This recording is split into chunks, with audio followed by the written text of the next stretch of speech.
de número 93 do Evangelho de Jesus. Estamos aí numa fusão dos evangelhos, Mateus 19, 13 a 15, Marcos 10, 13 a 16 e Lucas 18, 15 e 17.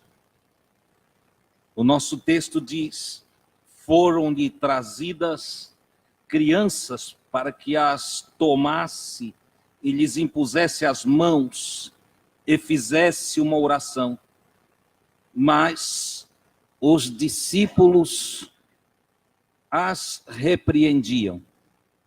Ou seja, os irmãos apóstolos que depois, tão amadurecidos, nos deixaram cartas tão lindas. No princípio do seu discipulado, não compreendiam certas coisas. Eles tinham também dificuldades de se deixar envolver pelos sentimentos de Jesus, pela unção de Deus, e tiveram também as suas dificuldades de compreender algumas pessoas, de aceitar algumas atitudes que vinham de pessoas sobre eles. E uma dessas vezes, eles tiveram dificuldade de suportar as criancinhas. Imagina, Jesus está ali falando com a multidão, está curando, está ensinando, e de repente várias crianças vão se aproximando dele, outras os pais vão trazendo. Eles entendem que Jesus pode abençoar seus filhos, então liberam os filhos para se aproximar de Jesus, e outros, eles mesmos trazem os filhos. E os discípulos então dizem: olha, não é assim, para aí, está bagunçando a reunião. Está ficando difícil aqui, olha esse barulho de criança aí. Olha esse empurra agora para trazer criança, vão incomodar o mestre com criança. Uma coisa que se destaca aqui no texto é que eles queriam que Jesus impusesse a mão ou tocasse nas crianças, certo? E eu estive avaliando a imposição de mãos, e o toque é uma prática milenar. De impor as mãos e tocar para as pessoas se sentir melhor, é uma prática que é antes de Cristo. Jesus não foi o primeiro a ensinar imposição de mãos. Muito antes já havia uma consciência de que somos um corpo envolto por magnetismo, por energia.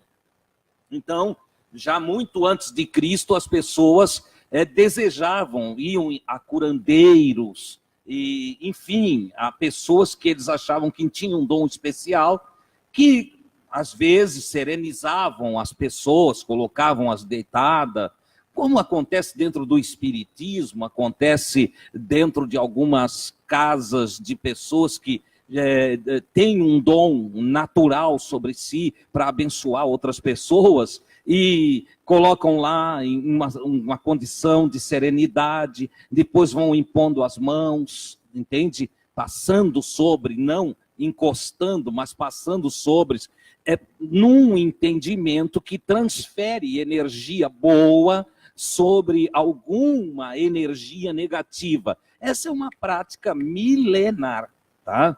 Os pais fazem sobre os filhos e, enfim, os mais idosos fazem sobre os mais novos. E então havia essa consciência de que a imposição de mão ou o toque, porque em alguns casos era encostada a mão mesmo sobre a cabeça, porque quando se impõe mãos não se toca na cabeça da pessoa. Mas em alguns casos tem esse toque, tem o abraço, entende? Que cura muitas doenças psíquicas, cura doenças físicas também, quando é a soma da psique que enfermou o corpo. Então há algumas enfermidades no corpo que também são curadas com a imposição de mãos ou com o toque.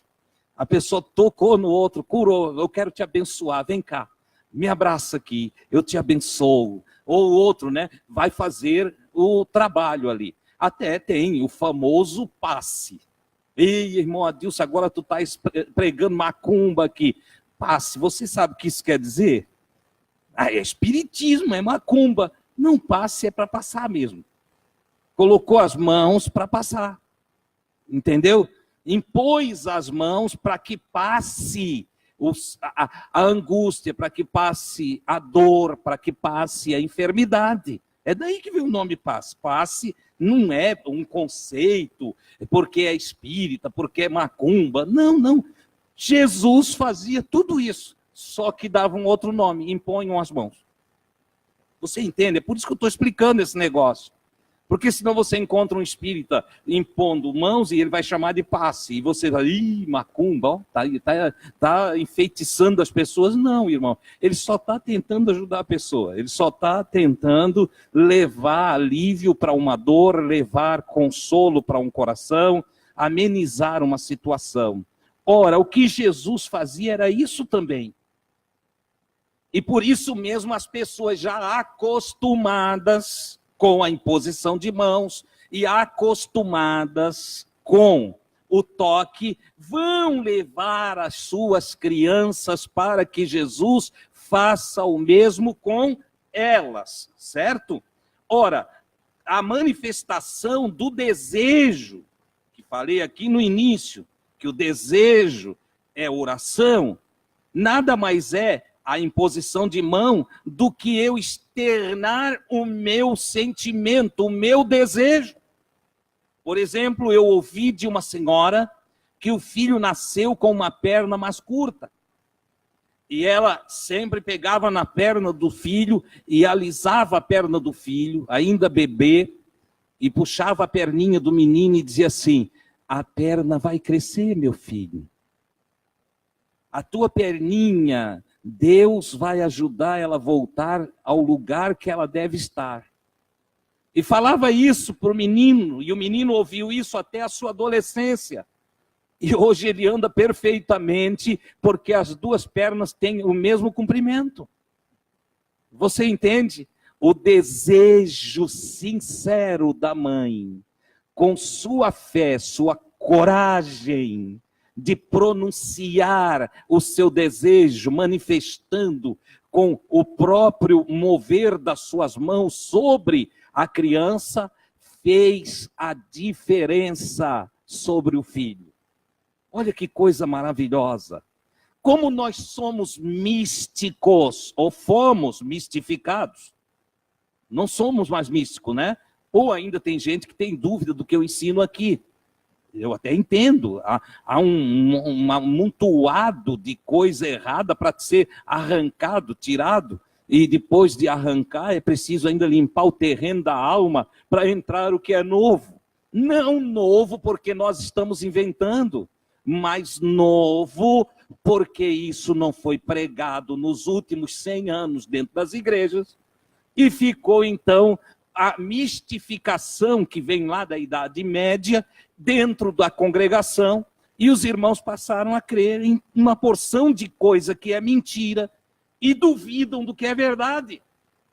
Duvidam das coisas verdadeiras, enquanto creem, acreditam cegamente nas mentiras.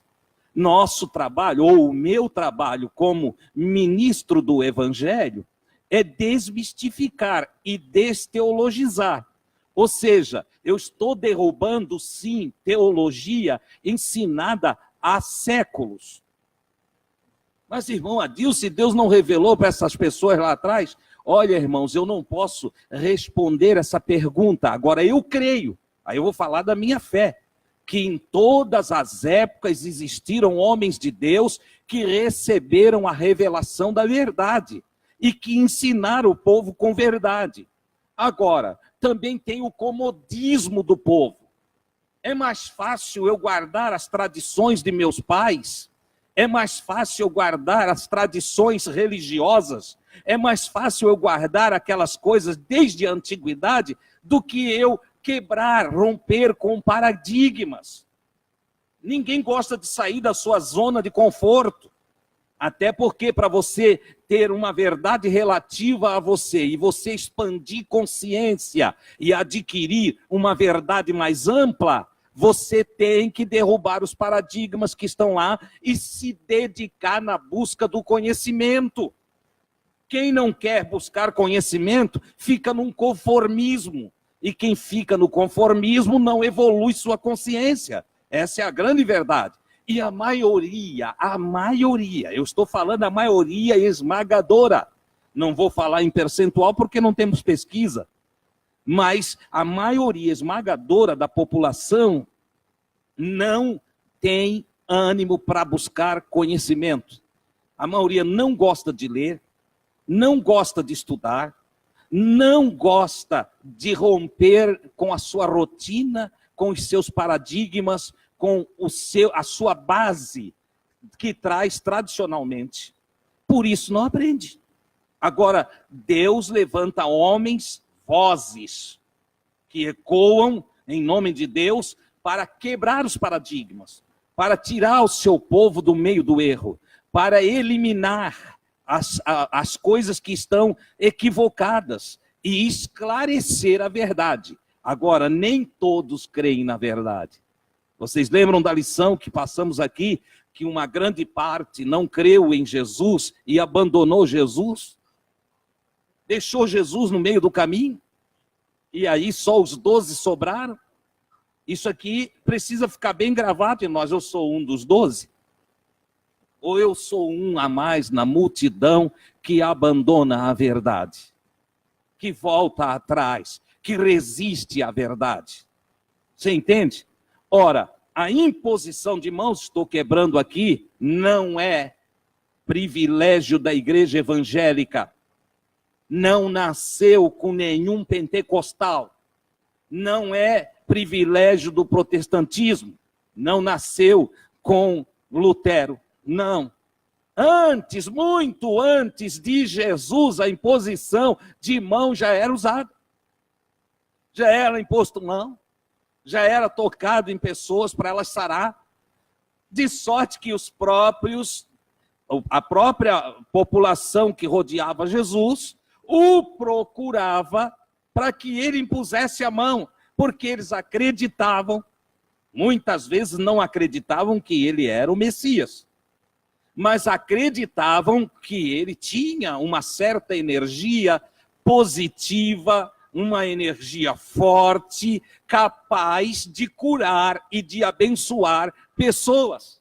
Por isso eles trazem os seus filhinhos e Jesus não se recusa, ainda que os discípulos acham ruim. Porque quando traz criancinha, né, tem gente que acha ruim. Por exemplo, uma vez, numa reunião em que ia ter uma vigília, foi convocada a igreja aqui na fazenda, a igreja onde congregávamos, e o obreiro, o dirigente da congregação, disse, só não levem as crianças, porque vão incomodar. Acho que ele não tinha lido este texto ainda. Certo? Ou se leu, esqueceu. Não leve as crianças porque vão incomodar. Resultado, os pais disseram, mas como que nós vamos fazer? Não tem como ir, com quem nós vamos deixar as crianças? Ora, a igreja de Jesus sempre congregou toda a família. A igreja de Jesus, nós, claro, se tiver uma criança gritando e tal, o pai vai tentar controlar essa criança, mas nós não devemos nos perturbar por causa da criança. Se a criancinha estiver chorando demais, o pai vai ali fora, a mãe vai embalar a criança um pouquinho, ou até um dos irmãos pode ajudar o pai e a mãe a acalentar a criança. Agora, o que não deve ocorrer, não vou mais lá não, tem muito barulho de criança. Nós vamos aprender com Jesus que não deve ser feito assim. Por quê? As nossas crianças precisam também aprender de Jesus e ser abençoadas por Jesus. Você entende? Nós mais velhos, olha, agora já fui lá na minha área de vovô, tá?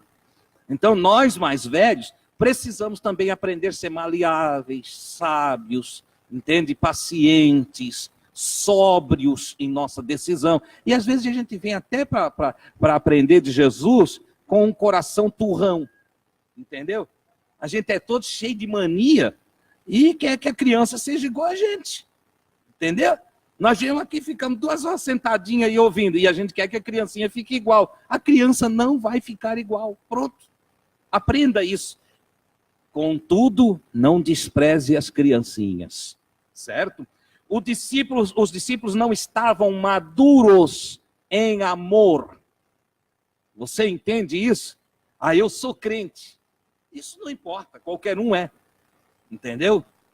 Até os gênios do mal são crentes. E agora eu troquei a palavra aqui para vocês pegar a tradução correta, né? Porque, tu crês em Deus? Até os demônios creem. Demônios não é bichinho voador, anjinho caído do céu. Entendeu? Demônios, lá a tradução correta, até os gênios do mal. As pessoas que têm gênios ruins, elas também creem em Deus. Não é assim mesmo? É isso que está lá. Entendeu? Os gênios bons também creem em Deus, mas os gênios do mal também creem em Deus. As pessoas briguentas, as pessoas, quando elas vão fazer um negócio, que Deus ajude. Aí elas creem também.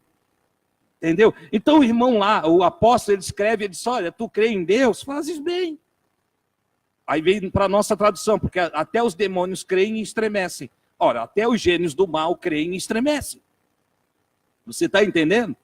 As pessoas má também creem em Deus e estremecem. É isso que ele está colocando lá. Temos uma má tradução. E aí fica os demônios, como temos a mistificação dos demônios, nós passamos a acreditar que os demônios são os anjinhos voadores, entende? Da escuridão, os morcegos, né? Soma-se a isso Hollywood com toda a filmagem, a pompa do Drácula, e então nós vamos ter os morcegos voadores, que são os espíritos que atuam. Não, queridos, aprendam nessa noite. A Bíblia é escrita para homens, seres humanos. Você entendeu? É uma revelação de Deus para o homem. E isso até a própria teologia confirma. Pergunta para qualquer teólogo e diz, vem cá, o que é a Bíblia? A Bíblia é a carta de Deus para os homens. Ora, se é a carta de Deus para os homens e a revelação de Deus para os homens, nós não estamos tratando com outros seres. Nós estamos tratando com a humanidade. O que tem é uma confusão de interpretação em cima de textos mal traduzidos, muitas vezes, que deixou essa mística sem as pessoas entenderem a realidade. Ora, os discípulos não estando maduros na fé, não estando prontos, perfeito é a palavra que você vai ler na sua Bíblia, e a palavra perfeito tem a sua raiz grega em maduro. Você entendeu? Porque na língua portuguesa a palavra perfeito requer que não haja defeito nenhum. E nós sabemos, quando olhamos para todos nós, que todos nós temos defeitos. Você concorda? Todos nós temos defeitos. Então a palavra perfeito, que quando você vai estudar o grego, a palavra perfeito deveria ter sido traduzida por maduro. Todos nós devemos amadurecer espiritualmente. E a maturidade espiritual, ela se revela pela minha capacidade de amar. Porque sem amor não existe vida espiritual. Deus, que é espírito, é também amor. Olha só, para eu ser espiritual, eu preciso amar. Se eu não amar, não há espiritualidade em mim. O egocentrismo, que quando eu olho só para mim, defendo só os meus interesses, é a maior revelação de falta de amor. Nisso nós poderíamos dizer que, olhando a Bíblia, a revelação bíblica, o grande diabo é o meu ego. Você entendeu? Eu não tenho que lutar contra você. O Paulo escreve disso. A nossa luta não é contra carne e sangue. Nós temos que sair faqueando um ao outro, dando tiro um no outro para defender. Eu sou evangélico, eu sou protestante, eu sou católico, eu sou... Não. Ele disse, mas a nossa batalha são dentro dos campos espirituais. Campo espiritual, entra a alma. A batalha da alma. Eu batalho contra o meu próprio ego, contra os meus próprios interesses, que tem que se render aos interesses de Deus. Eu trabalho contra os meus próprios pensamentos, que muitas vezes não são os pensamentos de Deus. estão contra os pensamentos de Deus. Consequentemente, eu aniquilo o meu ego, por isso Jesus disse, aquele que quiser me seguir, negue-se a si mesmo. O que é negar a mim mesmo? É aniquilar meu egoísmo. E se eu nego a mim mesmo, eu me encho mais de Deus, mais do Santo Espírito. Ora, o Santo Espírito de Deus é um derramamento de amor no nosso coração. Então, maturidade espiritual é a capacidade de amar o próximo e amar a Deus. Mesmo que o próximo não seja considerável, de destaque, famoso, bonitão, entendeu? Mesmo que ele não seja um destaque intelectual, ainda que o próximo seja como uma criança. Eu preciso aprender a amá-lo. Olha que coisa extraordinária que é isso. Esse é o ensino de Jesus. Ora, quando aperfeiçoa o amor em mim, eu atinjo maturidade e eu entendo as necessidades em minha volta. Veja, os apóstolos disseram, afastem-se, não incomode o mestre, para as crianças. E o mestre? Jesus, indignado, versículo 14, Jesus, indignado, chamou-as e disse, deixem as crianças virem a mim e não as impeçam, pois delas é o reino dos céus, o reino de Deus. Olha que coisa interessante.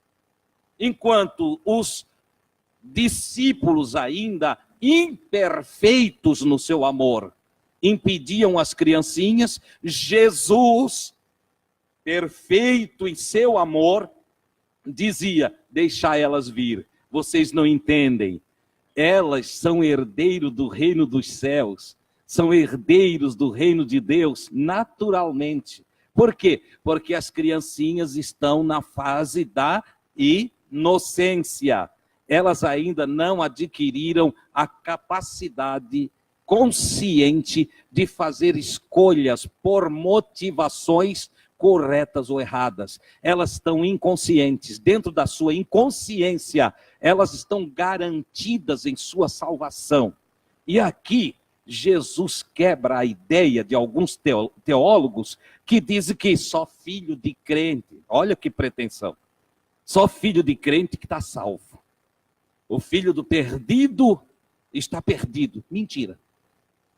Por isso mesmo, quando você vai ler o Apocalipse, você vai compreender que Jesus risca nome do livro da vida. Nós aprendemos na igreja, ao menos na igreja evangélica, quem participou bastante da igreja evangélica, aprendemos assim, aceita Jesus, que Jesus escreve o teu nome no livro da vida. Nada disso, isso não existe. Isso não pode ser. Porque o livro da vida é o registro de todos que já existiram aqui. Você entendeu? Vai nascer uma criancinha, ou nasceu agora uma criancinha. O nome está no livro da vida. Nasce salvo, não nasce perdido. Se perde enquanto vive. Você entende? Olha a matemática aqui. Se perde enquanto vive, vai crescer, vai desenvolver, vai adquirir consciência das coisas e vai fazer as suas escolhas. E na bifurcação da vida, vai escolher entre bem e mal. Se escolher o mal, será arriscado o seu nome do livro da vida. Então você vai encontrar no Apocalipse exatamente o contrário do que foi ensinado na igreja. Ao contrário. Parece que pegaram e deram uma torcida na teologia, pegaram a Bíblia, deram uma torcida e inverteram o processo natural do que Deus fala. Jesus disse lá no Apocalipse que de maneira nenhuma vai riscar o nome do livro da vida. Porque quem é que ele risca? O do que se perde, o do que escolhe o mal, o do que anda nas trevas, o ignorante, que não quer a salvação. Então ele risca, porque o indivíduo faz a sua escolha de caminho do mal. O indivíduo faz a sua escolha de escuridão, não quer andar na luz. Então o Senhor riscará o seu nome do livro da vida. Com isto, eu estou provando a vocês que todos que nascem, eu poderia evocar o texto de Romanos, que é o Evangelho da Consciência, onde Paulo vai falar sobre predestinação para a salvação, e não predestinação para a perdição. O que Paulo está ensinando lá? Ninguém nasce para ser perdido. Não. Todos nascem para ser um salvo. O que ocorre é que nem todos querem a salvação. Nem todos querem a verdade, nem todos querem amar, nem todos querem seguir o caminho de Deus. Principalmente aqui no Brasil, nós podemos usar o grande chavão brasileiro, né? Cada brasileiro quer dar um jeitinho, né? Para ver se entra do seu jeito. E aí, quando eu quero entrar do meu jeito, quando eu quero fazer as coisas do meu jeito, eu estou sendo egocentrista. E qual é a matemática que eu preciso mudar isso aqui, essa conta? Eu tenho que me tornar cristificado para permanecer no caminho da vida que é perdurável. Você está entendendo, meu irmão? Estou me explicando bem aí para você? Então compreenda essa realidade. As criancinhas, Jesus disse, deixai vir, porque elas fazem parte da herança dos céus e do reino de Deus. Há pouco ele tinha ensinado que dos pequeninos era o reino de Deus. Nós vimos há 4 passos aí atrás, nós vimos que Jesus disse que estes pequeninos, daí ele não tratou das crianças, ele chama de pequeninos também as pessoas sem cultura. Sem cultura é uma palavra que não cabe muito bem, mas de pouca cultura. Sempre alguma cultura tem, mas de pouca cultura. Pessoa que não sabe ler, a pessoa que não tem boas explicações, porque vive em uma comunidade em que não recebe as informações corretas das coisas, não recebe ensino. Imagina, irmão, você participar de uma congregação onde tudo que o pregador sabe, o pastor, o padre, entende? São algumas palavrinhas que mal ele soube ler na Bíblia. Imagina só, o grau de evolução dessa comunidade é pequeno. Jesus chama essa gente de pequeninos. Lá atrás nós vimos isso. Ele disse, olha, são pequeninos irmãos meus. Tá, mas como que eles vão para a balança de Deus? Eles vão pela verdade relativa. Eles vão ser pesados pelo que eles receberam. E nós? Nós seremos pesados pelo que nós recebemos. Deus é justo. Ele colocará todos nós em sua balança justa, como diz Jó, e nos pesará. E se nós temos mais mal e menos bem, entendeu? O nosso nome é riscado do livro da vida. Se temos mais bondade, se pesou, ainda que seja milímetros mais para o bem, o nosso nome não é riscado do livro da vida. Você entende a responsabilidade que cabe para cada um de nós? Cada um de nós deve aprender a fazer escolhas certas na bifurcação da vida, no caminho estreito, no caminho largo, na luz, nas trevas, no bem, no mal. Olha só, nós precisamos aprender. Vou escolher o que é bom, vou escolher o que é justo, vou fazer o que é maravilhoso, o que glorifica a Deus, vou ser verdadeiro, vou trabalhar dentro da justiça, porque então o autor de todas as coisas, o Criador, ele me recompensará. Não é isso que ele diz nas cartas do Apocalipse? Como é que ele fala lá? Eis que presto venho, e a minha recompensa, na sua Bíblia você lê, o meu galardão. Que tem gente que pensa que galardão é uma coroa na cabeça, cheia de pedrinha. Se fosse isso, eu nem queria mais pedrinha na minha coroa, porque como é que eu ia aguentar? De tanta que já tinha, não quero mais.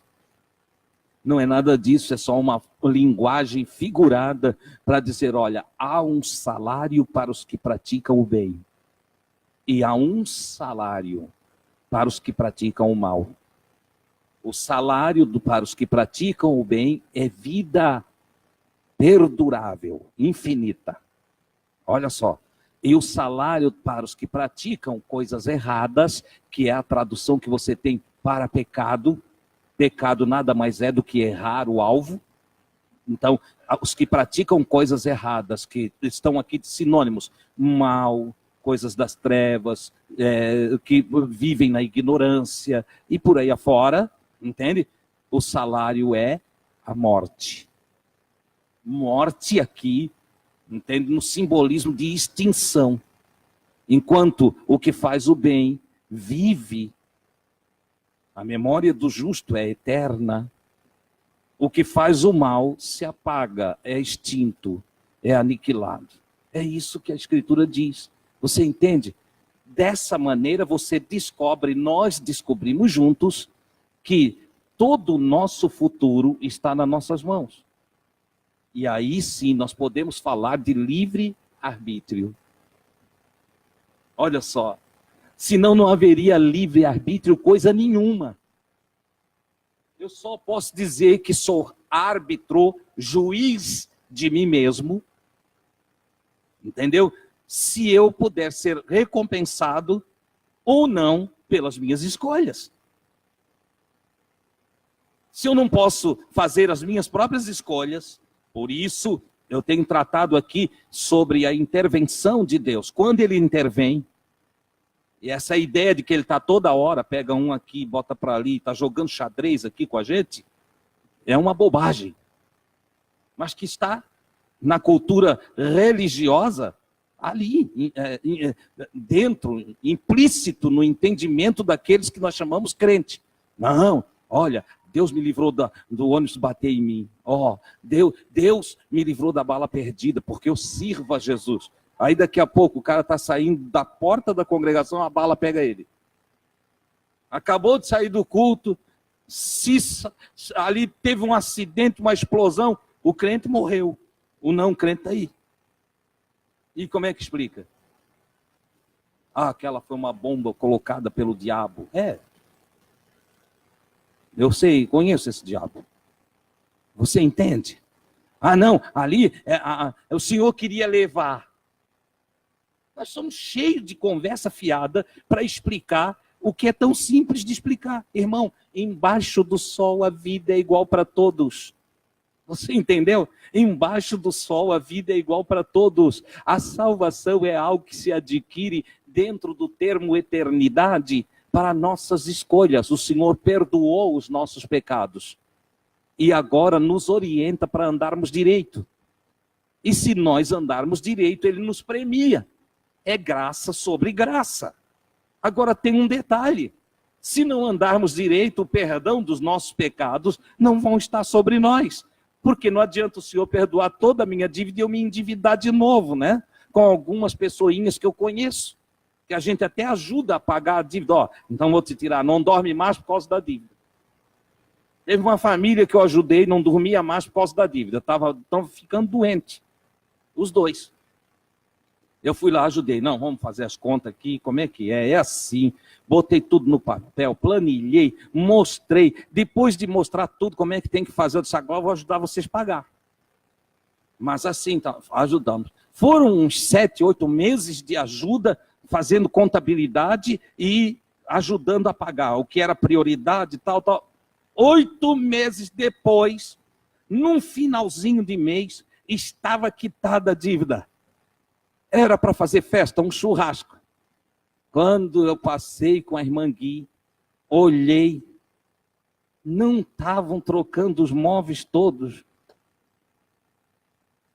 Eu disse, meu Deus, a doença deles é que eles queriam se livrar da dívida para fazer outra. Você entendeu? Aí depois vai para as campanhas, para as novenas, para a fogueira santa de Israel, para queimar as dívidas. Não queima, querido, não queima. Vai ficar endividado mesmo. É assim que funciona. Então Jesus nos orienta aqui, entendeu? Que nós precisamos aprender, evoluir. Ele está dizendo que do reino dos céus é as criancinhas. A criança pertence ao reino. lhes digo, aquele que não receber o reino de Deus como... Agora ele mudou o discurso dele. Você entende que as criancinhas estão garantidas? Você quer se garantir? Então, receba a palavra do reino como uma criança. O que ele está dizendo aqui? Nasça de novo. Pega essa coisa velha que está dentro de ti, esse teu ego aí, entendeu? Destrói ele para que nasça um novo homem, uma nova mulher aí dentro de você. Que surja uma nova criatura gerada pelo poder da palavra de Deus. Que surja dentro de nós um novo ser, que sejamos transformados e toda aquela parafernália da velha criatura deixa para trás. Deixa para trás a ruindade, deixa para trás a mágoa, deixa para trás o ódio, faça morrer o teu ego e que surja um ser cristificado. Aleluia! Uma nova pessoa surja, uma pessoa que tem os sentimentos de Jesus, que é gerada pela palavra de Deus, uma pessoa renascida com um novo entendimento, com uma nova visão, uma nova linguagem, uma nova postura, um novo ser que glorifique a Deus na terra. Oh, aleluia! É assim que tem que ser. Ora, não basta dizer, não, eu estou indo à igreja, eu voltei para Jesus. Voltar para Jesus é voltar para a igreja para alguns.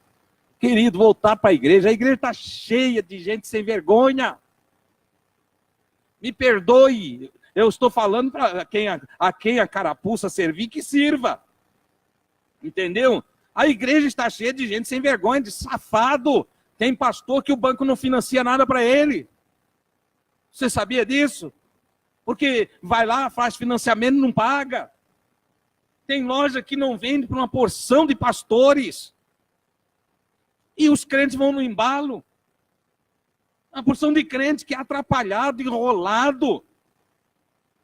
Que estão vivendo uma vida de mundano, mas só porque fazem parte de uma congregação, pertencem a uma denominação, eles acham que estão no caminho. O caminho é Jesus. Jesus é a palavra de Deus, irmãos. Estar no caminho não é estar na igreja. Estar no caminho é estar na palavra, é estar em Jesus. E estar em Jesus é ser igreja. Você vê a diferença? A maioria, uma vez uma irmã disse, eu louvo a Deus, irmão Adilson. Ela estava conversando comigo, o filho estava conversando com Jair. Ela disse, eu louvo a Deus que agora o meu filho está no caminho. Eu disse, irmã, que coisa boa. Lá com o Jair, o filho estava conversando e o filho estava dizendo para o Jair assim, não, olha, estou indo na igreja tal. Ah, cara, estou pegando as meninas tudo.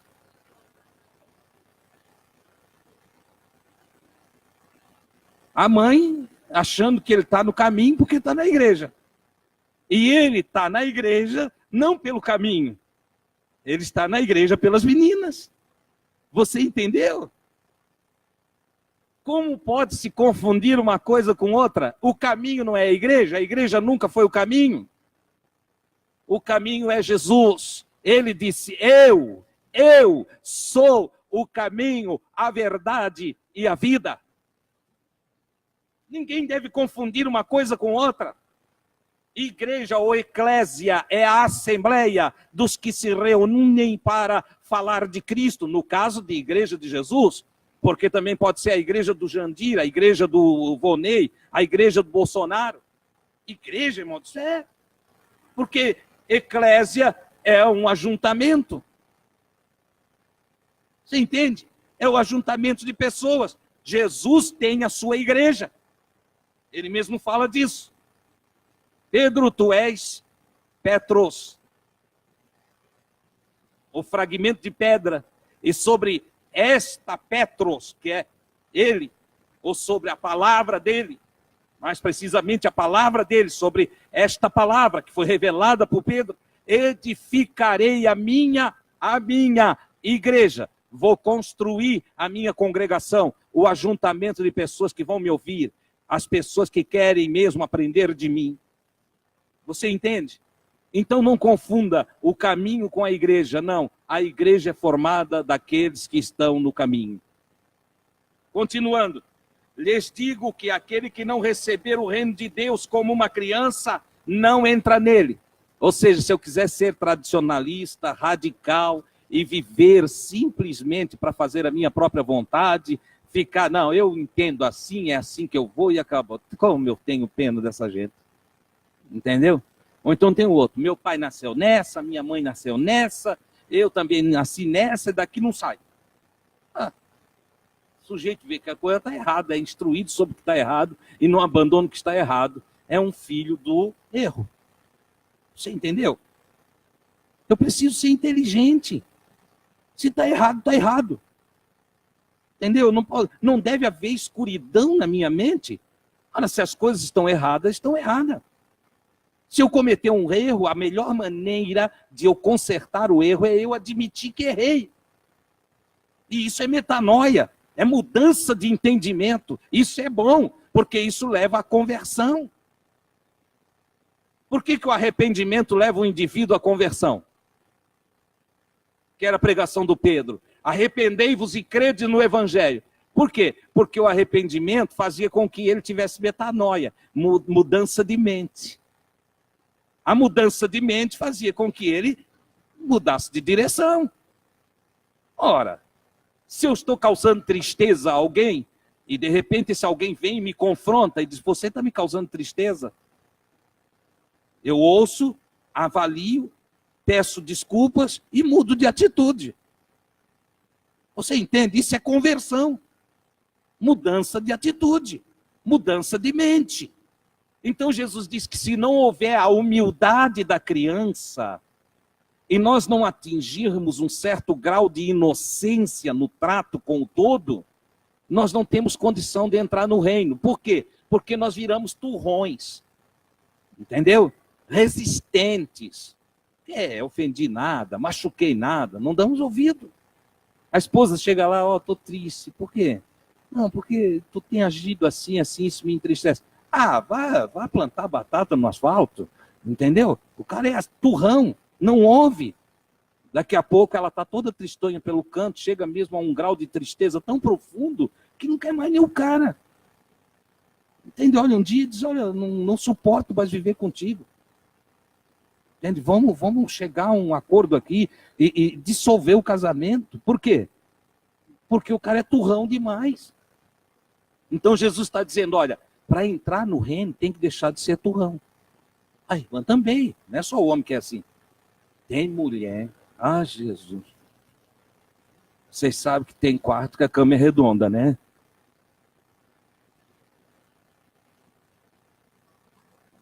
Tem mulher ruim. Eu tive um amigo que ele não dormia no mesmo quarto com ela, por nada desse mundo. Eu disse, Adilson, mas vocês não se dão bem? O que é? Eu disse, não, enquanto estamos acordados, eu vigio, né, Adilson? Quando eu vou dormir, eu não, como é que eu vou fazer?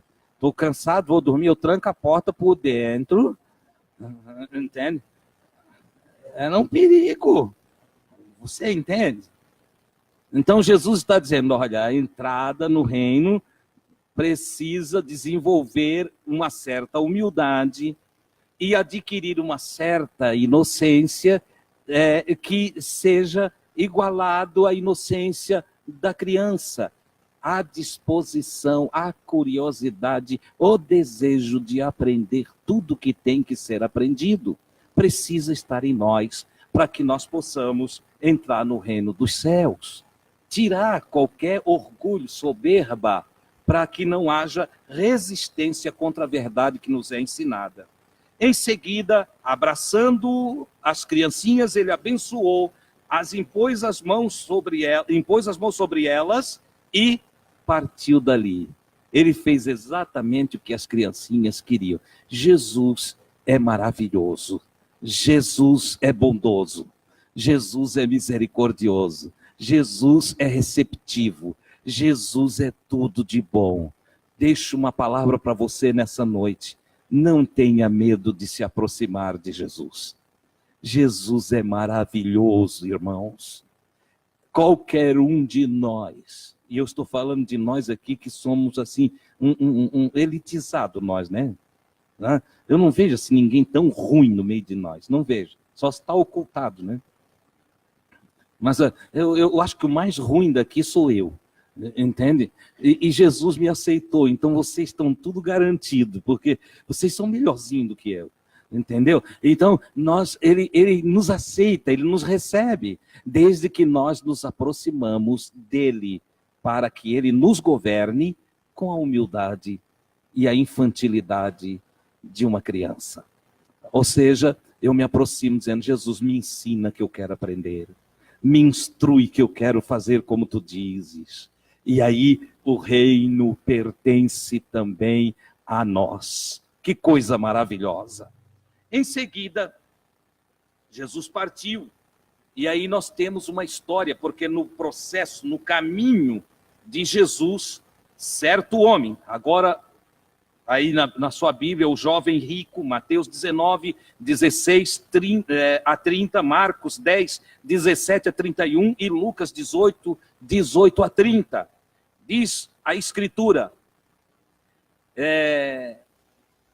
certo homem de posição, na verdade esse homem, quando você vai estudar os evangelhos sinóticos, ele era um príncipe, ele era um jovem príncipe. E certo homem de posição, correndo, se aproximou, ajoelhou-se diante de Jesus e perguntou, bom mestre, que devo fazer de bom para herdar a vida perdurável? Veja que a pergunta dele é muito relevante, é muito interessante. Muitas pessoas fizeram perguntas para Jesus que não resultavam em nada.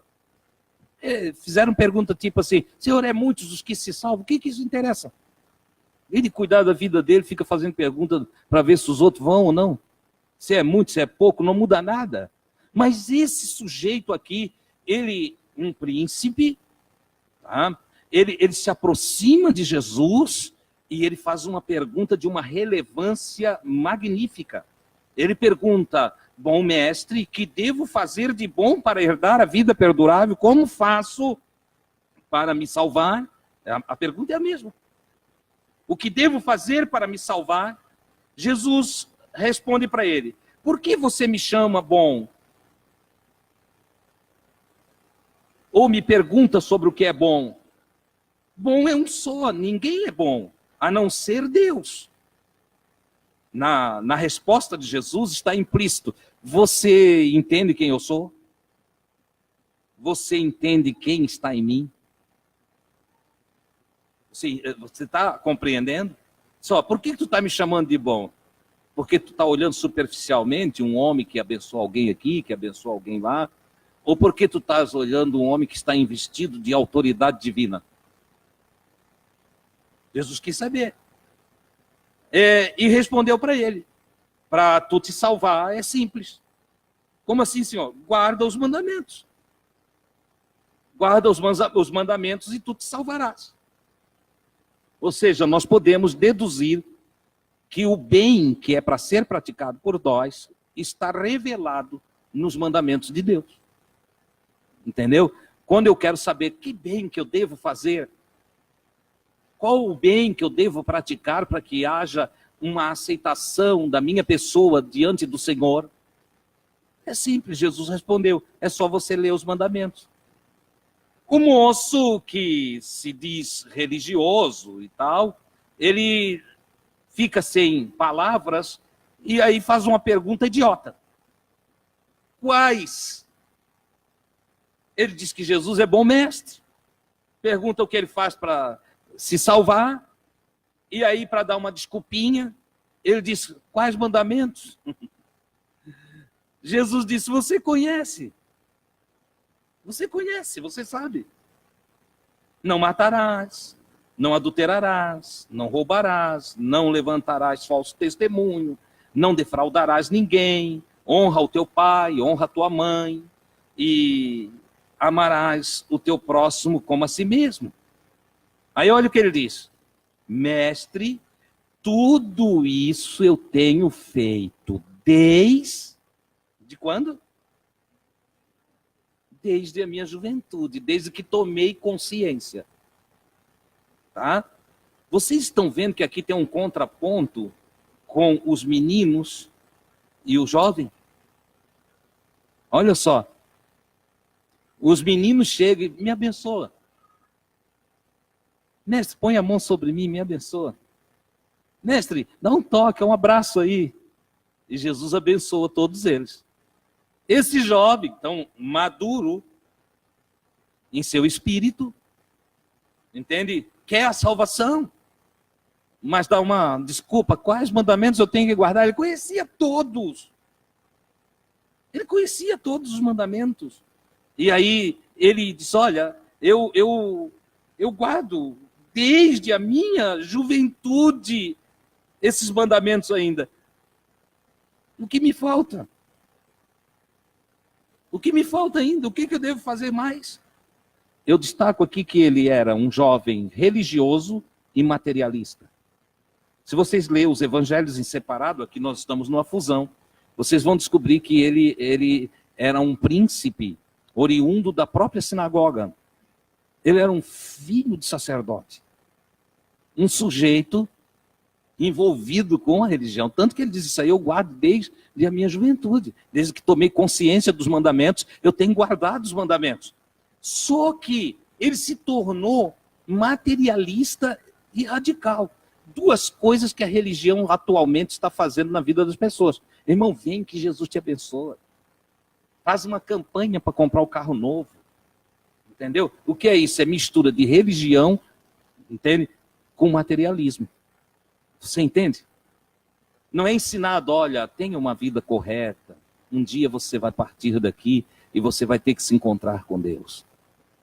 Então leve uma vida correta que você não vai precisar ter medo do encontro com o teu Criador. Entendeu? Lembra-te do teu Criador nos dias da tua energia, da tua força, da tua juventude. Entende? Se dedique a Ele. E quando você tiver que ir, você vai em paz. Você vai com alegria. Porque você vai consciente do que te espera. Entendeu? Você não vai partir para uma vida ruim. Você não vai para um lado pior. Você é da luz. Você caminha na luz. E você vai para a luz. Deus é luz. Oh, glória a Deus. E você vai ao encontro dele. Certo? Ora, o materialismo nos cega. E a religiosidade nos torna hipócritas. Entendeu? O que eu conheço de gente que vai aos domingos na igreja, faz o sinal da cruz e sai de lá, entendeu? Achando que aquilo resolveu toda a sua vida. E aí vai para bagunça a semana toda, sem se preocupar com o seu proceder, com as suas palavras, com as suas atitudes, com os seus gestos. Entendeu? E corrompe a si mesmo, contamina todo o seu ser. Lembram que Jesus ensinou que o que sai da boca? Tem gente que fica cuidando por causa de uma latinha de cerveja, por causa de uma taça de vinho, por causa de uma caipirinha. Isso você não precisa cuidar. Oi, Modilson, não precisa. Você tem que cuidar com o que sai da boca. Com as palavras que você fala. Com o que você diz para o outro. Com o escárnio que você faz. Entende? Com as palavras torpes que contaminam o seu próprio coração. Entende? Com aquela palavra, entende? Soberba, bem feito o que aconteceu com ele. Olha aí. Isso tudo volta para ti. Tudo que quereis que os homens vos façam, assim façais vós a eles. Ora, se eu quero o bem, eu devo querer o bem para ti. Eu não devo rir quando você cai. No sentido literal, até posso rir. Você deu um escorregão aqui, caiu, a gente sorri. Não quebrou nada, a gente sorri. Até o que cai sorri quando não se machuca. Se machucou, a gente ajuda. A gente põe no carro, leva ao hospital. Mas e o que cai financeiramente? E o que cai dentro dos seus relacionamentos? E o que cai dentro da sua psique? Entendeu? Como eu já vi pessoas zombando e rindo e tratando de qualquer maneira o depressivo. Isso aí, depressão para mim, eu não acredito, eu disse, porque você não passou, porque você ainda não enfrentou. Entendeu? Encare uma depressão e você vai chorar nos cantos de sua casa, pedindo por amor de Deus que passe esse estágio tão terrível, certo? Às vezes a riqueza de uma pessoa é a sua soberba, o seu orgulho. Ele disse, eu conheço todos esses mandamentos.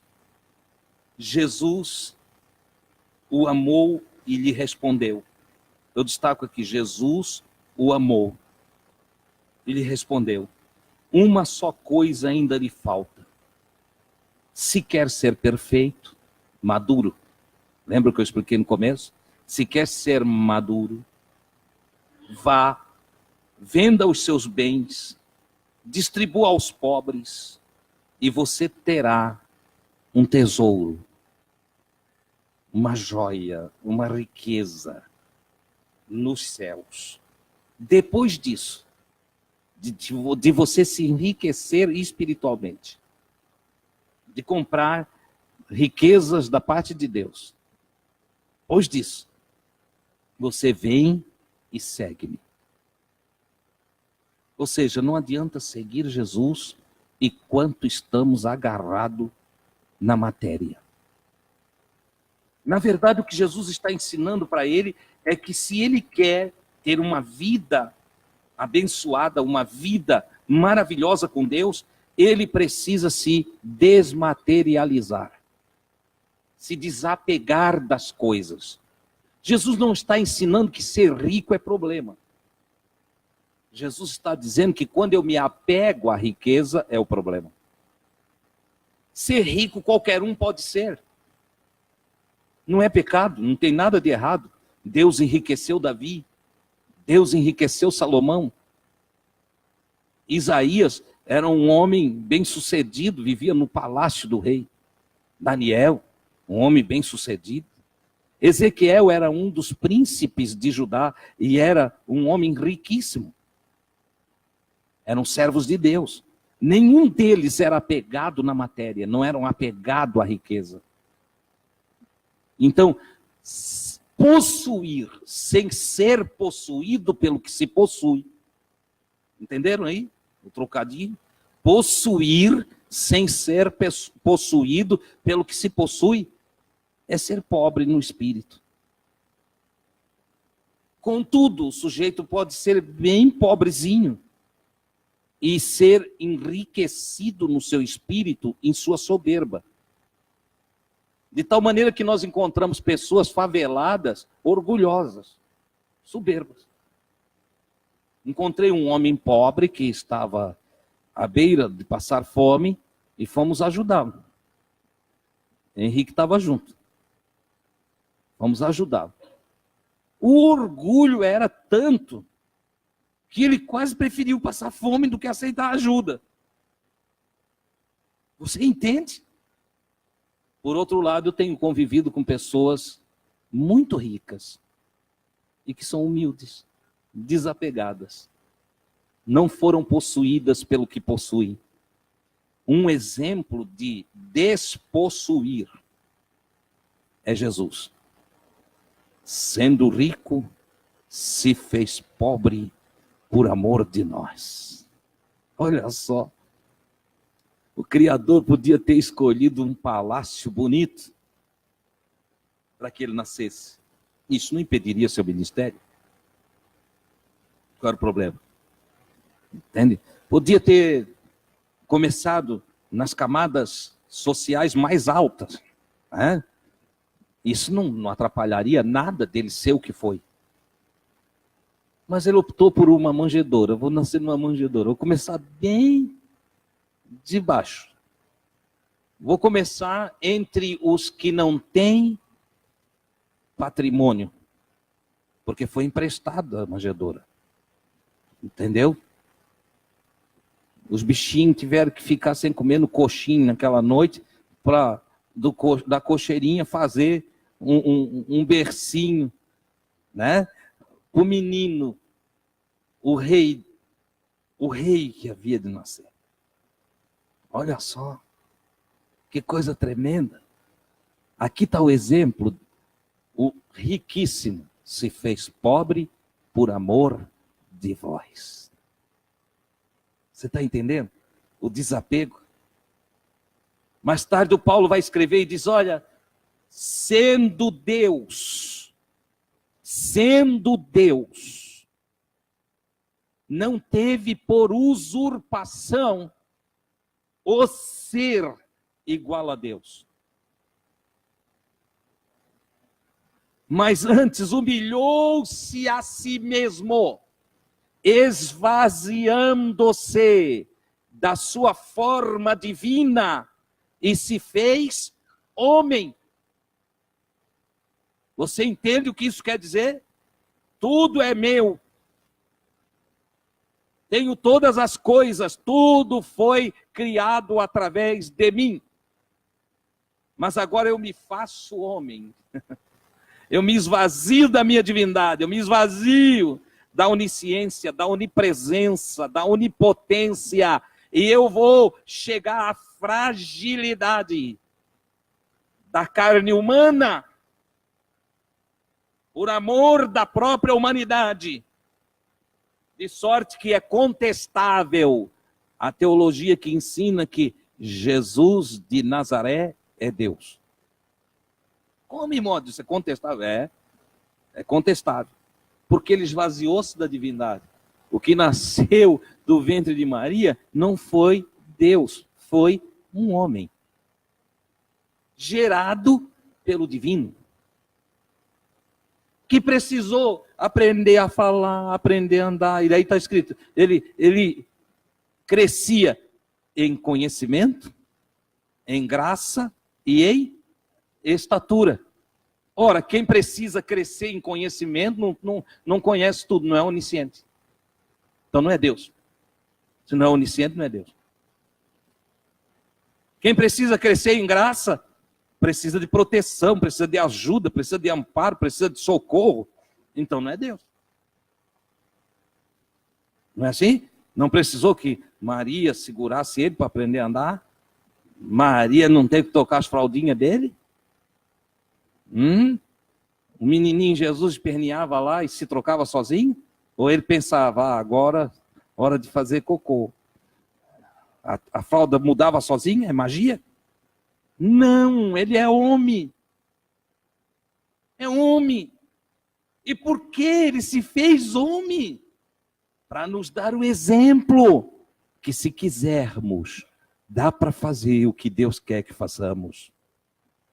Aleluia! Se eu estivesse lidando com um Deus materializado simplesmente, então eu não poderia nunca ser igual a Ele. Seus exemplos não serviriam para mim nem para você, porque era Deus, mas não, foi um homem obediente, um homem com o propósito de agradar o Pai, um homem que fez tudo o que o seu pai orientou para fazer. Aqui está o diferencial. Aí sim, cresceu, aprendeu a ler, aprendeu a escrever, foi se desenvolvendo, aprendeu a carpintaria, a carpintaria lá é só uma palavra para artesão. Na verdade, ele trabalhou mais com pedra do que com madeira. Porque nos dias de Jesus, as mesinhas, os banquinhos, os potes eram feitos de pedra. Então, quando nós falamos em carpintaria, pensamos que ele trabalhou mais com madeira. Não, madeira foi mínima na mão de Jesus. Na verdade, ele trabalhou mais com pedra. Por isso, quando você lê a epístola de Pedro, você vai ver o Pedro falando de Jesus trabalhando conosco como pedras vivas. E aí você vai entender que ele sabe trabalhar com pedra, principalmente com pedras vivas. Ele trabalha na nossa vida, ele vai trabalhando. Entendeu? Então, ele cresceu, se desenvolveu e tornou-se maduro aos 30 anos de idade, a maioridade do sacerdote israelita. Ele inicia o seu ministério. E ao iniciar o seu ministério, ele é obediente ao Pai. Ele depende, e ele fala isso dezenas e dezenas de vezes. Ele fala que ele não podia fazer aquelas obras, quem fazia era o Pai. que ele mesmo por si só não podia ressuscitar. Era o Pai que através dele ressuscitava. Como eu e você, se nos entregarmos a Deus inteiramente, o Espírito Santo nos dá autoridade, poder para fazer obras maravilhosas na terra. Se juntos nos entregarmos inteiramente ao Senhor, somos investidos da unção ao ponto de realizar maravilhas sobre a face da terra. E isso é só olhar para os apóstolos que vocês vão perceber o que os apóstolos fizeram. Agora, quem esteve aqui foi um homem que esvaziou-se da divindade. Essa é a grande verdade. Agora, quer ver? Depois de ser obediente até a morte, morte de cruz. Agora, Deus deu-lhe um nome que é sobre todos os nomes. Agora é Deus que entra. Deus o ressuscitou e deu-lhe um nome que é sobre todos os nomes, para que ao nome de Jesus Cristo, todos os joelhos se dobrem no céu, na terra e nas dimensões abaixo da terra, uma expressão da luz e das trevas, dos salvos e perdidos, dos que estão vivos, dos que já partiram para estar diante de Deus e dos que já partiram para vaguear na escuridão. Todos se dobram diante do nome de Jesus. Você entende? Você consegue alcançar? É disso que ele está tratando aqui com o jovem, com o moço, o jovem rico. Entendeu? Ele disse: se você quer ser perfeito, se desapegue.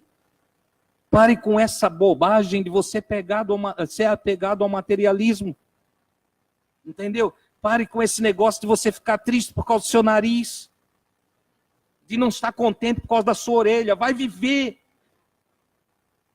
Vai ser feliz. Pare de ficar triste se está com a barriga mais avantajada ou se está sem barriga, porque tem até alguém que, vendo as expressões humanas, fez uma letra, uma canção que foi cantada muito na Assembleia de Deus, mas que na verdade é uma canção errada, porque ela define Deus dentro da condição humana. Ele diz: Deus já não sabe o que faz para deixar em paz a raça humana. É uma frase errada. Claro que Deus sabe. O homem é que não sabe se conformar com o que tem, se contentar com o que alcançou, e se quer mais ir dentro da visão da justiça, da busca natural das coisas. Você entende? Ah, não gosto dessa minha casa. E aí fica todo triste porque não gosta da casa. Entendeu? A gente chega lá, 1 semana, 2 semanas, 3 semanas, a pessoa cabeça baixa, parece que está assim com uma doença ruim, entendeu? E é mesmo uma doença ruim. Entende? Não sei se tem doença boa, né? Mas tem doença que é pior. Entendeu? Entre doença e doença tem a mais ruim, né? Então, mas a pior de toda é a doença da própria alma, apegada à matéria, agarrada à matéria, não quer ir, não quer se soltar, não quer se contentar com o que é. Tem gente que diz para mim: olha, eu não quero ficar velho. Eu digo: então morre. Não é verdade? Já pensou se eu dissesse: ó, eu não quero ter cabelo branco? Eu já tinha morrido então. Deus do céu, todo-poderoso, livrai-me do cabelo branco. O Senhor disse: tá bom, vou te livrar. 21 aninhos leva. Entendeu? Eu não tinha visto os meus netos, não ia ver os meus filhos crescer, entende? Eu gosto do meu cabelo branco, entende? Gosto até desse chapeuzinho de papa que tem aqui atrás, assim, entendeu? Essa carequinha aqui. É uma benção meu cabelo branco, eu gosto de mim como eu sou. Entende? Eu já aprendi a estar contente. Eu sou um homem feliz. Entendeu? Ah, irmão, Deus, tens que emagrecer, se tu emagrecer mais um pouquinho, tu vai ficar... aí eu fui fazer uma dieta. Coisa ruim. Deixa a minha barriga aqui, pronto. Quem não gostar, que olhe para o outro lado. Não, tu não pode. Agora é alface. De manhã, chegava em casa, aqui botava alface. Irmão, não comi mais verdura, faz 1 ano que eu não como verdura. Entende? Só por causa de uma dieta de 6 meses. Entende? De quê, velho? Que dieta, coisa nenhuma? Eu estou numa fase nova da minha vida, é outro tipo de beleza. Entendeu? É claro que todos têm que se alimentar bem, façam uma alimentação saudável, né? Não exagere aí no que não é benéfico para a sua saúde. Mas aí tu para emagrecer 5 quilos, tem que passar fome 3 anos. Eu olhei para aqui, eu disse, o Gui, nós fomos tão pobrezinhos que nós só comia cachorro quente de manhã, meio-dia e à noite. Cachorro quente. Uns 10 anos. Quando falo em cachorro quente, eu saio correndo. Entende? Prefiro pãozinho com margarina. Entende? Saio correndo. Agora, não, para ficar bonito. Eu já sou bonito. Entende? Se alguém não acha, é problema do olho dele. Entendeu? Então, não tem nada desse negócio. Contentai-vos, desapegue. Entende? Pare com o culto ao corpo. Pare de ser meia. Entendeu? Todas as coisas vão passar. Entra para a vida 777. Seja espiritual. Adentre para a vida que está para além da matéria. A vida saudável, a vida gloriosa, a vida que não tem nenhum espinho. Que é a vida espiritual. A parte interna de cada um de nós. Entendeu? E aí que cada um seja no corpo o que é. E agradeça a Deus pela tua anatomia. Agradeça a Deus, entendeu? Se tem cabelo, agradeça a Deus. Porque você já viu que é uma tribulação? Quem tem cabelo crespo quer cabelo liso. Quem tem cabelo liso quer crespo. Quem tem muito cabelo quer ser careca. Quem está careca quer ter muito cabelo. Meu Deus, ainda bem que eu não sou Deus. Eu não teria paciência, não tenho. Eu digo, sai de perto de mim. Entendeu? Ai, Senhor, me dá mais cabelo. Eu digo, para trás de mim, Satanás. Entende? Senhor, ajuda eu ter o cabelo bem lisinho. Eu digo, vai, seu diabo. Que é uma resistência contra o que o Criador fez. Você entende? Há uma resistência contra a criação de Deus. Você entendeu? Por isso é Satanás, por isso é diabolos. Agora, seja você mesmo, vai ser feliz, desapegue, se desfaça das suas riquezas. Olha, os discípulos ficaram admirados das palavras de Jesus, eu vou resumir aqui para encerrar. Os discípulos ficaram admirados das palavras de Jesus. Disseram, meu Deus, então é muito difícil entrar no reino de Deus, porque Jesus chegou a dizer, olha, é mais fácil um camelo passar pelo furo fundo de uma agulha. Aí eu não vou entrar em controvérsias, que um diz que a portinha de Jerusalém era fundo da agulha, outro, não, vamos para o simples. Ele falou de agulha mesmo. Entendeu? Ele falou de agulha. E diz que é mais fácil um camelo, porque ele estava usando uma hipérbole. Hipérbole é uma palavra que dimensiona a coisa de uma forma estrondosa, entende? Ao ponto dos discípulos olharem e dizer assim, então nenhum rico se salva.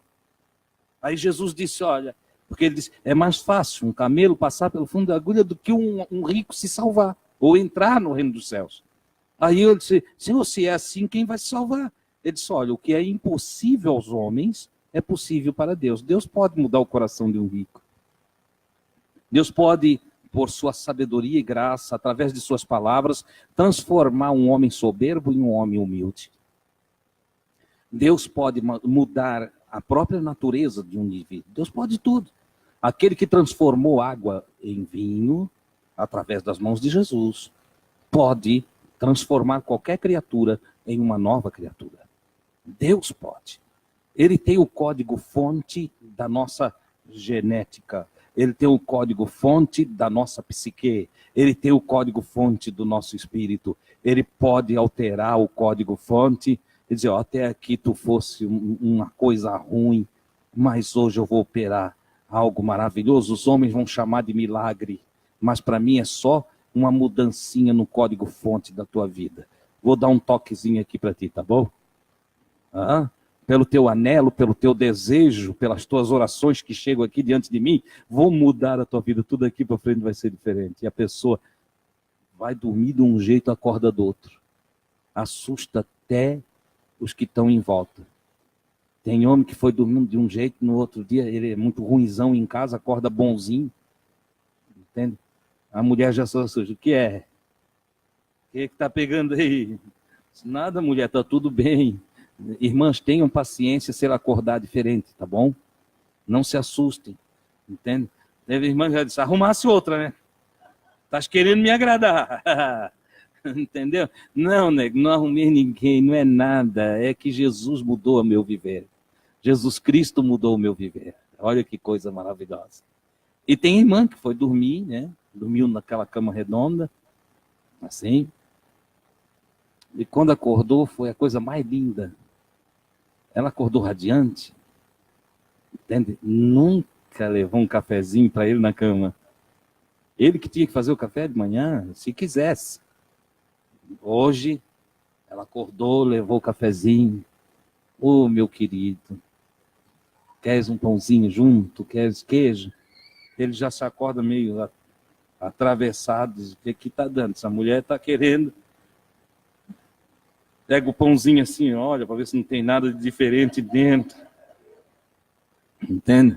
O que botou nesse café, né? Entende? Não, foi só o Senhor que mudou o seu viver. Você entende? Se desapegue da matéria, apegue-se com aquele que é o Criador de todas as coisas. Torne-se espiritual, viva com Deus, seja feliz. Essa é a mensagem que deixo para você nessa noite. O que é impossível aos homens é possível para Deus. O último versículo do texto, só para nós encerrar. O último versículo do texto diz assim, muitos que são primeiros serão últimos. Muita gente que começou e agora está ruim, vai ficar para trás.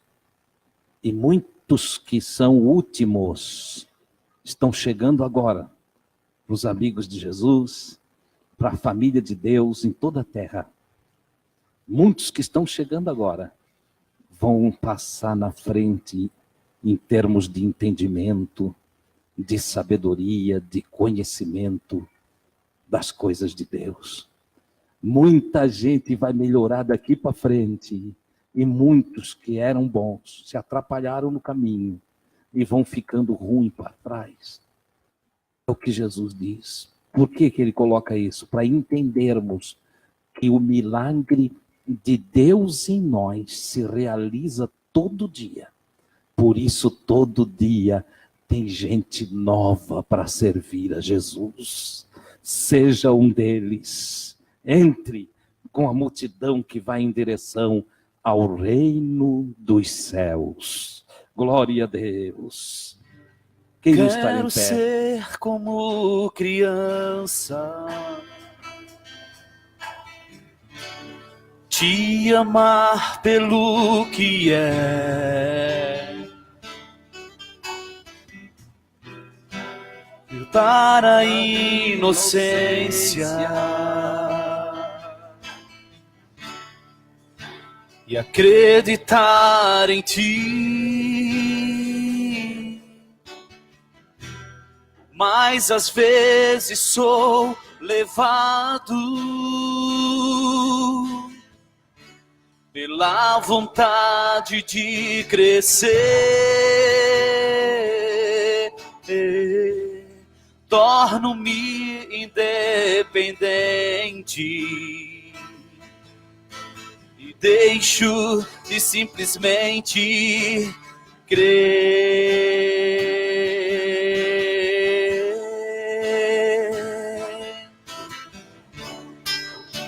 Não posso viver longe do teu amor, Senhor. Não posso viver longe do teu abraço, Senhor. Não posso viver longe do teu abraço, Senhor. Quero ser como criança. Oh, glória a Deus. Bem forte, igreja. Te amar pelo que é.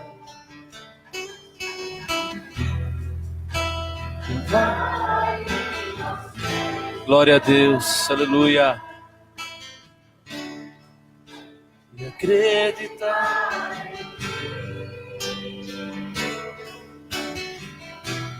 Mas às vezes sou levado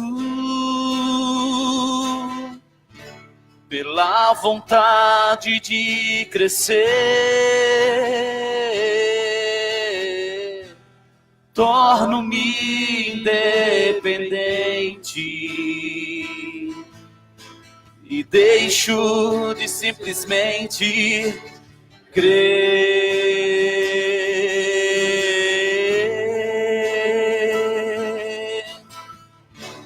Bem forte.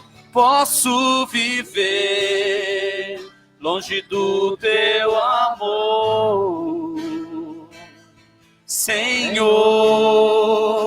Não posso viver longe do teu afago, Senhor.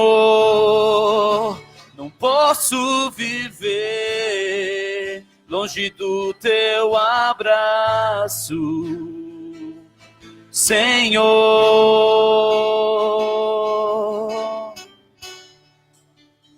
Abraça-me,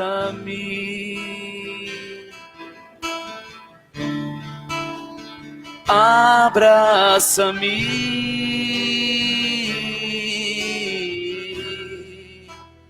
abraça-me. Glória a Deus. Com teus braços de amor. Nós vamos orar. Eu quero que você, sem muito barulho, só olhe para o lado assim um pouquinho e pergunte o nome da pessoa que está perto de você, se você está fora de alguém conhecido. Se você está com alguém conhecido, não precisa. Né? Já sabe o nome de quem está ao seu lado.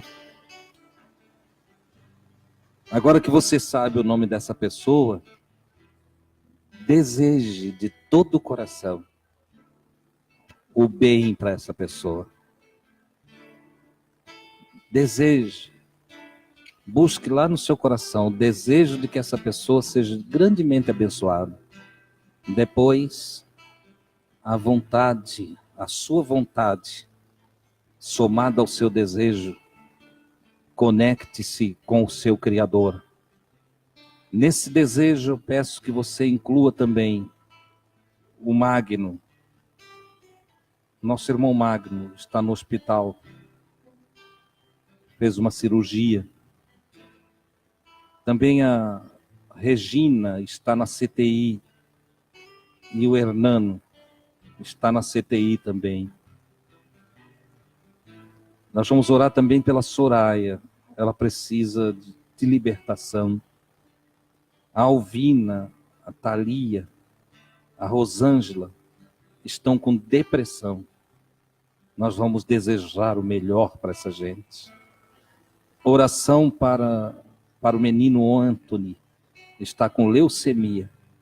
Está fazendo tratamento em Florianópolis. Tá bom. Certo.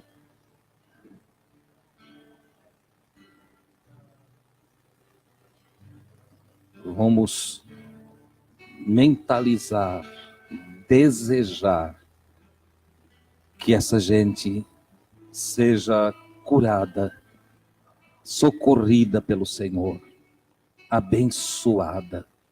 Amém? Pai do céu, eu te dou graças por essa oportunidade, pelo aprendizado que temos ao analisar a tua palavra, ao ao meditar sobre a verdade que o teu Cristo nos trouxe. Cada uma das tuas palavras me tem um valor imenso. É mais preciosa do que o ouro.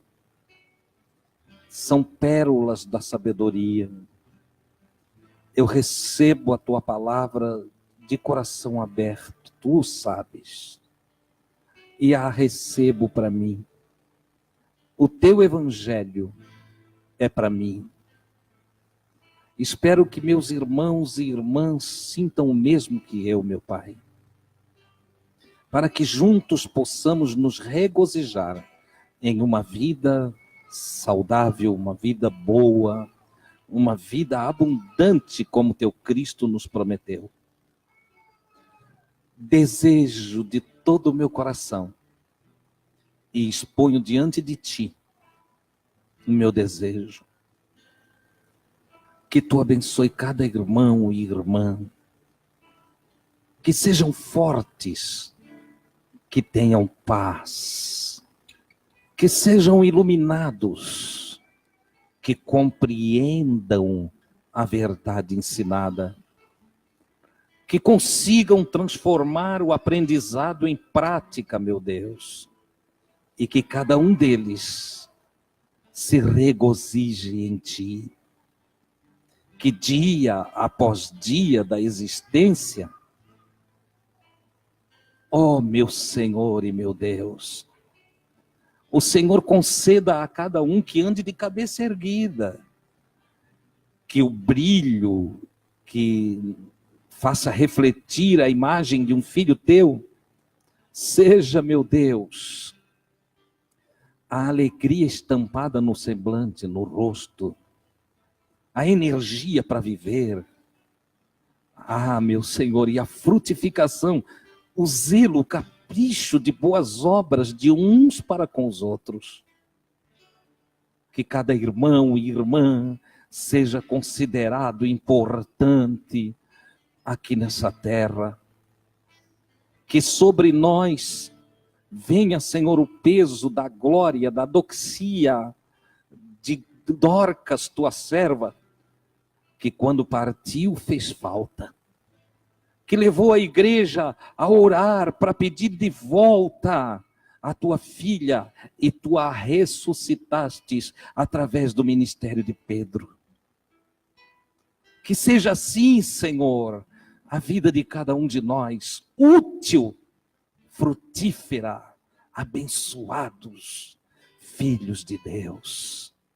Rogo diante de ti pelo Marcelo, o amigo que o Charles aqui pediu oração. Ah, Pai, tu criastes o corpo humano e tens, Senhor, o código, fonte de cada célula. Tu podes aniquilar o câncer, desfazer o tumor e trazer saúde a este filho. Oro pelo menino Anthony, que está aí nessa batalha contra a leucemia. Pai santo e maravilhoso, desejamos a saúde do Anthony. Oh, glória a Deus, Criador onipotente, onisciente, onipresente. Tu podes agora, onde está esse menino, liberar tuas energias, teu poder sobre ele, raios de tua luz, vibrações de teu desejo para curá-lo. Oro, Senhor, pela Alvina, pela Thalia, pela Rosângela, filhas que estão em depressão. Tu és aquele que energiza, tu batiza no Santo Espírito e tu revigora a força do que não tem mais vigor. Tu levantas o caído e põe em pé aquele que já não resistia mais. Tu és Deus. Aleluia. Oro pela libertação da Soraya. Ajuda a tua filha. Oh, eu desejo de todo o meu coração. Oro pela Regina, lá na CTI, Senhor. Socorre essa filha, meu Pai. Tira-a desta condição. Oh, aleluia. Traz recuperação, pois Tu és o Senhor. Oro pelo Magno, Senhor, e pelo Hernando. Que eles se restabeleçam desta enfermidade, desta cirurgia, no caso do Magno. Eu creio em Ti, para Ti não há impossível. Aleluia, com Teu dedo Tu estendesse as estrelas do céu. Com Tua palavra fizeste surgir a porção seca da terra. Oh, Tu ordenasse, as águas se dividiram. Tu és Deus eternamente. Aleluia, o Criador de todas as coisas. Quando nós nos dirigimos a Ti, nós o fazemos com inteira certeza de fé, que és poderoso para fazer muito mais do que pedimos ou pensamos. Aleluia, o Senhor é Deus. Graças ao